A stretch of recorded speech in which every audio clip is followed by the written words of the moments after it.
Welcome. In this video I'm gonna show you how to get rid of false positives when scanning for floating point values.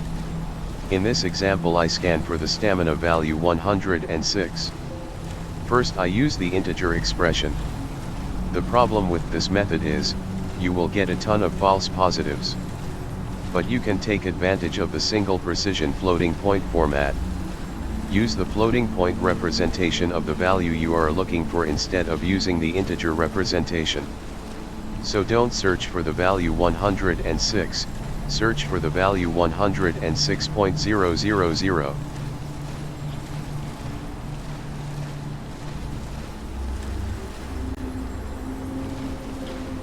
Scanning for value 106.000, about 140 results in the first scan.